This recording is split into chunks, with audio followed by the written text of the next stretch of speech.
One of the first solutions people struggling with back pain seek are lower back stretches to relieve their pain.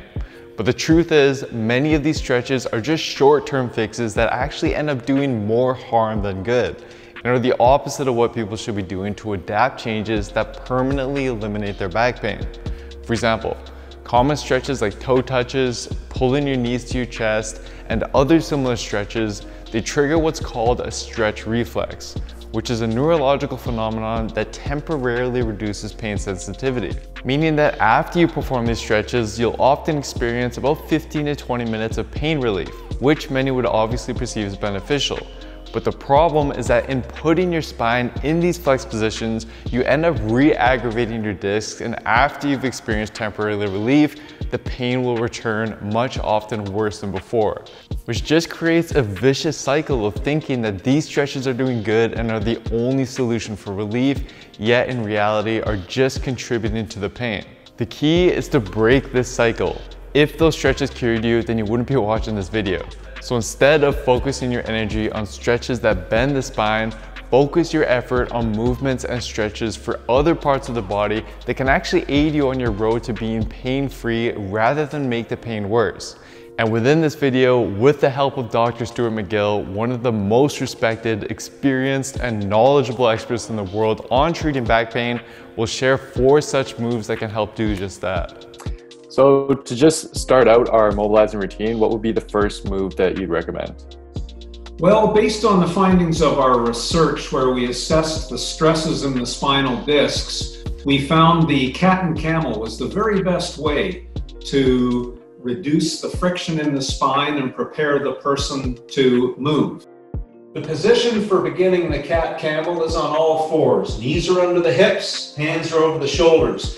Most people need to spread their knees a little bit apart to free the hips. So the move is full spinal flexion, including the ball and socket joints of the hip and shoulders, and full spinal extension. Also, you want to avoid pushing the end of each range, as this is not a stretch and it's a simple movement of the spine that's most important. Now, Dr. Stuart McGill measured spine stress on patients performing this movement, and he found that only 7 to 8 cycles were all that was needed to help reduce spine friction and resistance. And in fact, he found that further cycles could even undo the value of this exercise. As we measured people performing the cat-camel back and forth, we measured the reduction in friction, or the gooiness of the joint, if you want to consider it that. And within each cycle, the person reduces that friction and they asymptote, meaning that they don't remove any more friction after 7 or 8 cycles. So that's all you need. More cycles is not better once you've done 6 or 7. So that's the warm-up recommendation. So stick with that recommendation and avoid overdoing it. After completing the cat-camel and reducing a bit of the friction in the spine, we're now ready to move on to some mobilization drills for other problematic areas within the body that may be contributing to your back pain. The first drill will target one of our major hip flexor muscles, the psoas.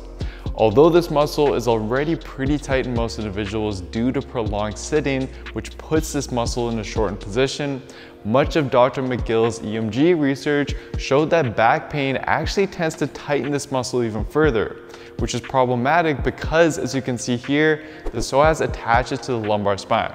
So when this muscle becomes tightened, it can actually pull your pelvis forward and down into an anteriorly tilted position, which can increase the compressive force on your lower back and just worsen the pain that you might be experiencing. Stretching this muscle and taking it out of the shortened position it's in all day can therefore help provide some relief to that lower back tension. However, Dr. Stuart McGill's research has shown that your standard hip flexor stretch will not access this muscle due to its unique anatomy. Instead, there's a unique move that we can do that helps to specifically stretch this muscle. So I also know that based on your research, you found that the traditional hip flexor stretch, it just doesn't really target the psoas very well. Instead, there's actually a special stretch that you recommend. Can you briefly just take us through how to perform it? Well, Jeremy, as we've discussed in the past, the traditional lunge stretches the hip flexors. It's true, but it doesn't target the psoas. The psoas is a very special hip flexor in that anatomically it travels up the lateral spine to the level of the diaphragm. And if I adopt the lunge position, I feel general hip flexor stress, but it's not the psoas. But when I raise my hand up very strictly over my head and push and lean my shoulder into the forward leg, and I drop the shoulder back, all of a sudden I feel that psoas tendon become tight. And now for the first time, I'm getting a true psoas stretch. And I'll hold that for 2 or 3 seconds, and then I'll lunge, go to the other side.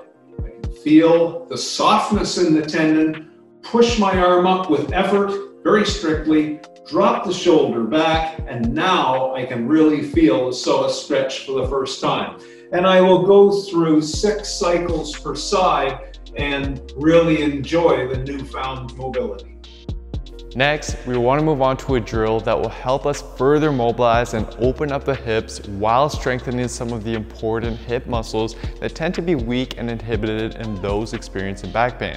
This is important to do because Dr. McGill's research has shown that stiff and weak hips cause more motion to be transferred to the spine whenever we move or exercise, and can therefore worsen the back pain that you're experiencing. To improve this, we're going to use a mobilization drill that's called hip airplanes. So for these, assume a single leg stance, brace your core, and grip the floor with your planted foot. Then place your hands on your hips and rotate your torso forward over your planted leg while kicking your back leg behind you.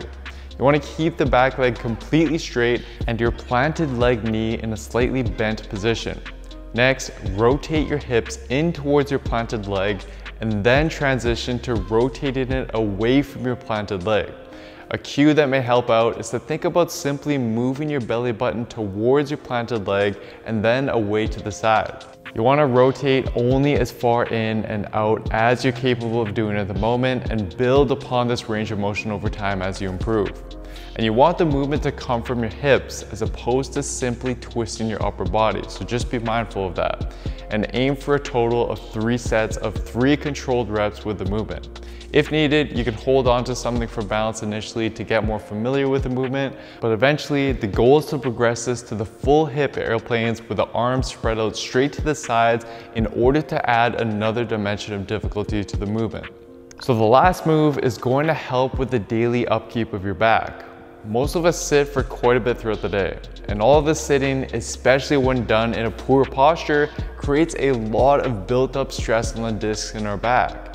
This corrective drill here was designed by Dr. Stuart McGill to help combat that stress from sitting that can often worsen our back discomfort. People complain that sitting at the computer causes back pain, and as much as they try to sit upright, sooner or later, after an hour or so in front of the computer, they are sitting in this cashew-like position. The antidote, as we have measured it, is to stand up, and there is a stress that's been built up in the posterior part of the disc.